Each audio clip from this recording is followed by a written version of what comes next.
Welcome to Cheat Confessions. Let's get started with today's story. I had been reaching toward her for months. Every night a little more careful, a little more aware of the distance, a little more certain something was wrong, and every night the answer was the same. Not tonight. I'm tired. Can we just sleep?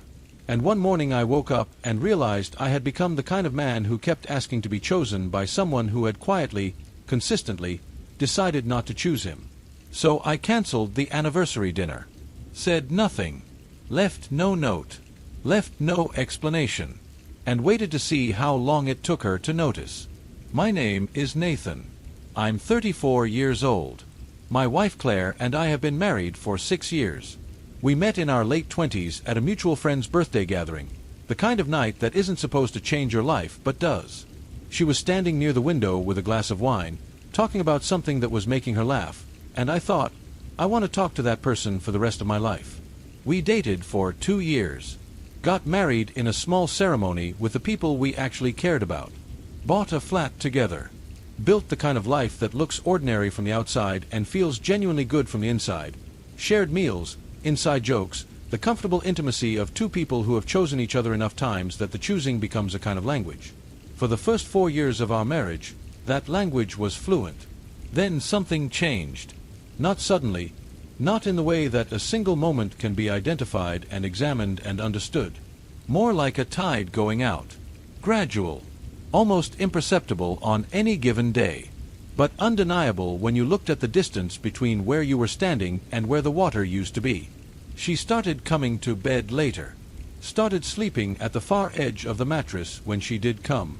Started deflecting my attempts at closeness with the kind of automatic refusal that people develop when they have made a decision they haven't announced yet. I was patient. Told myself it was stress. Told myself it was temporary. Told myself the right thing to do was give her space and not make her feel pressured and be understanding. What I was actually doing was absorbing a rejection that was happening so gradually I had not yet named it. By month 4 I had named it. By month 6 I was done absorbing it quietly. The hardest part was not the physical rejection. That was painful, but it was legible. I could point to it, recognize its shape, know when it was happening. The harder part was what happened to everything else.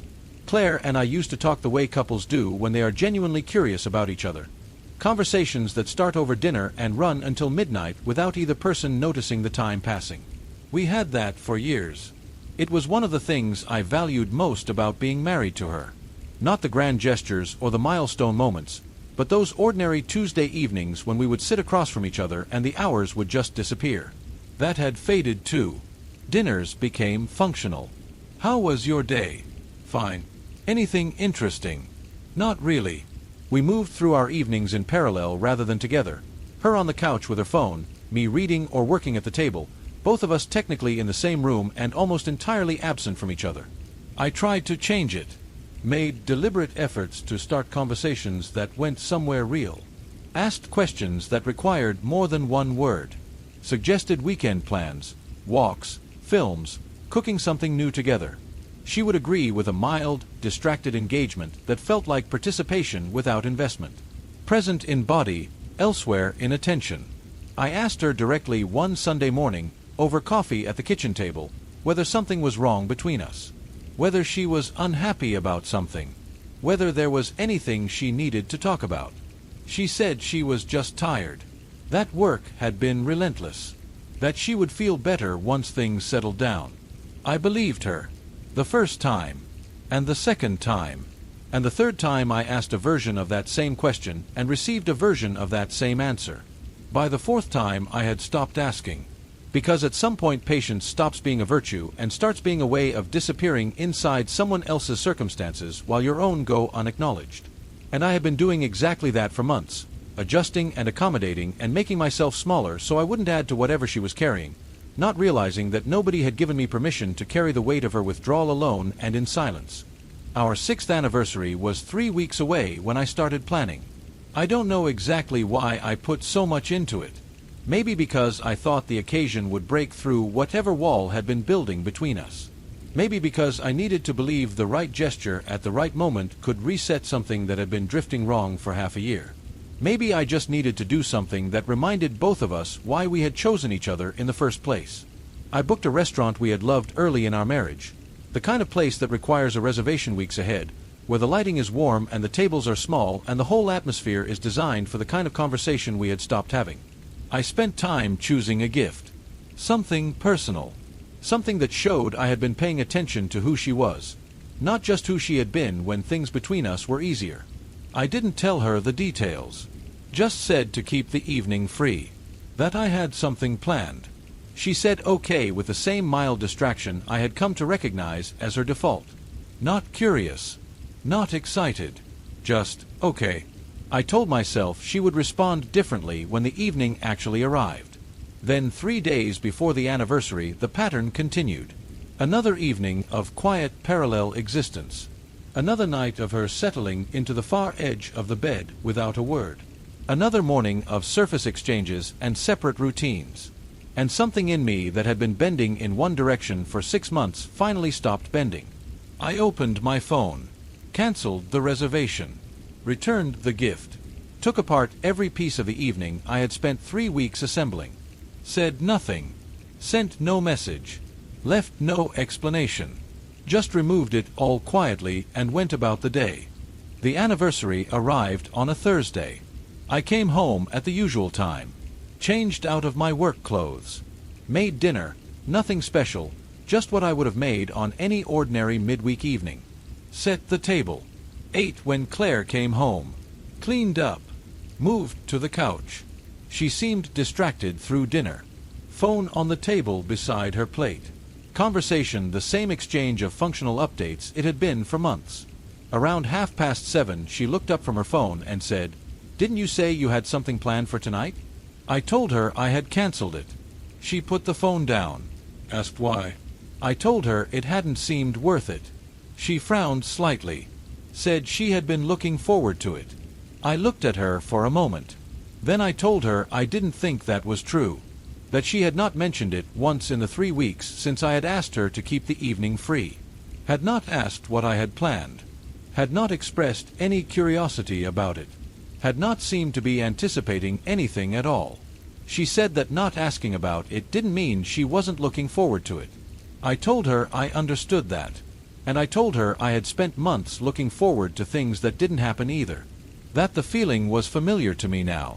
The room went quiet in a way that felt different from the usual quiet. Less like absence.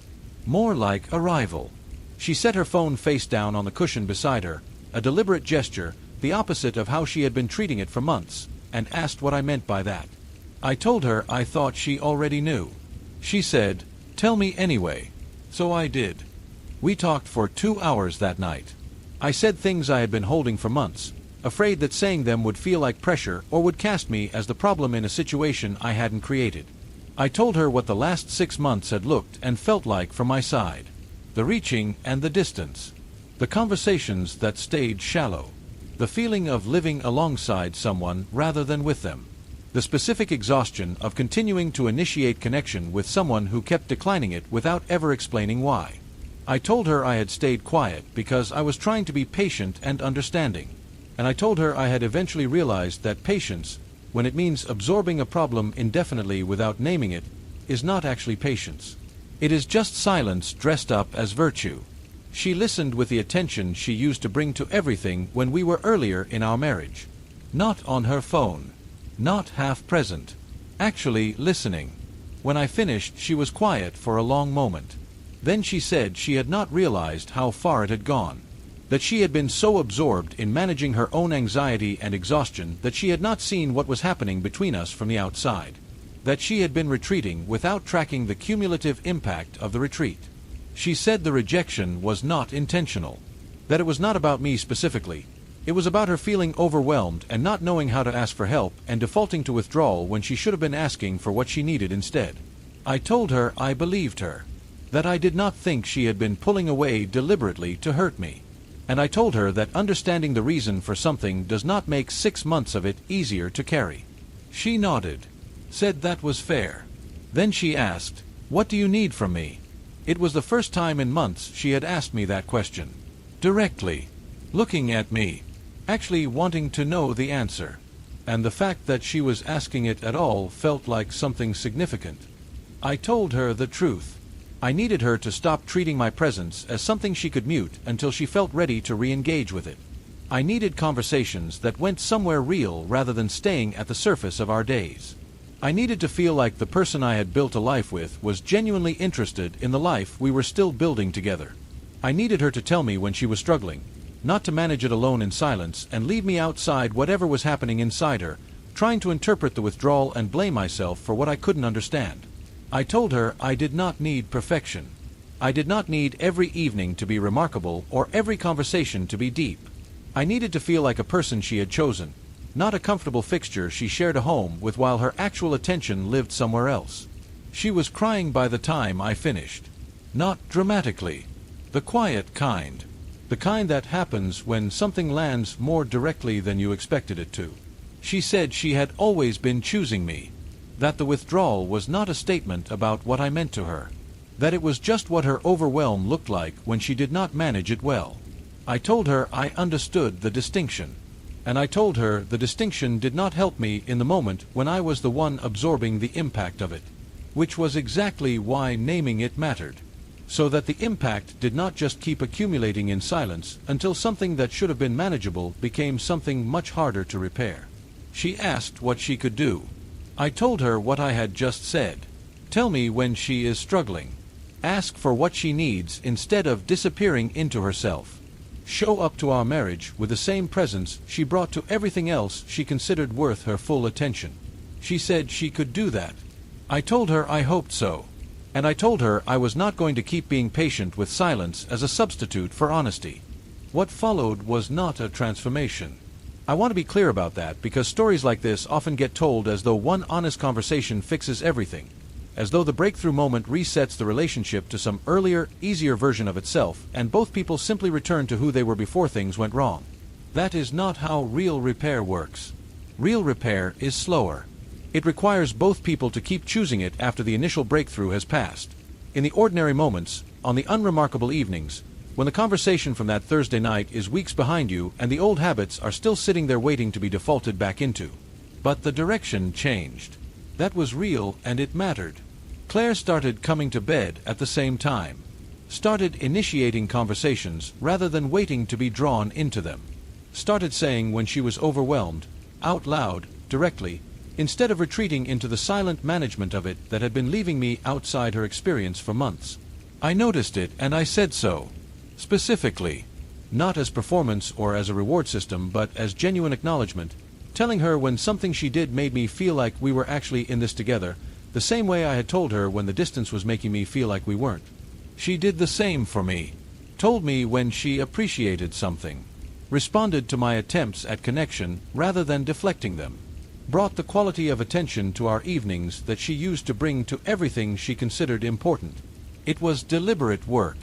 The kind that requires you to stay conscious about what you are doing rather than falling back into whatever is most comfortable. 3 weeks after the anniversary that had not happened, I rebooked the restaurant. This time I told her what I had planned. She asked about it. Mentioned it in the days before. Said she was genuinely looking forward to it in a way that was nothing like the okay she had given me 3 weeks earlier. We went. Sat at a small table with warm lighting and talked for 3 hours about things that mattered. Our lives, the future we were still building, the marriage we were trying to rebuild consciously rather than the one we had been sleepwalking through. On the drive home, she reached over and held my hand across the center console. Didn't say anything. Just held it. Small thing. But not nothing. After 6 months of distance, it was the furthest thing from nothing. I want to say something honest about patience, because patience in relationships gets treated as though it is always the correct response. As though enduring something quietly is the same as handling it well. As though the person who absorbs the most without complaining is demonstrating the most love. It is not. Patience is valuable when what you are waiting for is genuinely temporary. When someone is going through something difficult and the distance they are creating is situational, tied to a specific period of hardship, rather than structural. In that context, patience is love expressed through endurance. It is generous and it is right. But patience applied indefinitely to a pattern, to a recurring dynamic that repeats without being named, week after week, month after month, is not patience anymore. It is just silence. And silence does not resolve things. It delays them. It gives the distance more time to calcify. It allows something that might have been manageable at month 2 to become genuinely damaging by month 6. I stayed quiet for 6 months because I did not want to add to what Claire was carrying. Because I thought naming what I was experiencing would feel like pressure. Because I had convinced myself that being understanding meant absorbing the impact of her withdrawal without making it a problem. What I had actually done was make myself invisible inside my own marriage. And the tragedy of that, the part that I think about most, was that Claire did not even know it was happening. She was not aware of the weight I had been accumulating because I had been so careful not to show it. She was not making a conscious choice to shut me out. She was struggling, managing it badly, and retreating. And I was standing at the edge of the retreat, not saying a word, telling myself I was being patient. Neither of us was communicating. We were just both disappearing in different directions and calling it coping. The cancelled anniversary was not a punishment. It was not a strategy designed to make a point. It was the moment the weight became too heavy to absorb silently. The moment I stopped pretending that nothing was wrong and let the truth of what I had been experiencing become visible. Not through a confrontation or a speech or an ultimatum, but through a quiet removal of effort that mirrored what I had been receiving for months. And when she noticed it, when the absence of the evening I had planned created the space for the conversation we should have had long before, something that had been stuck for half a year finally moved. I learned that honesty inside a marriage is not just about saying the difficult things. It is about saying them before silence has accumulated so much weight that the relationship is bending under it. It is about naming what you need without waiting until patience becomes resentment, and resentment becomes distance, and distance becomes the default language of two people who used to talk until midnight and can no longer find their way past the surface of things. It is about staying present enough to your own experience that you do not disappear inside someone else's struggle while your own goes completely unacknowledged. Claire and I are doing the work. Some days it comes easily. Some days we have to choose it consciously rather than naturally. The patterns we both fell into did not build in a month, and they will not fully dissolve in one either.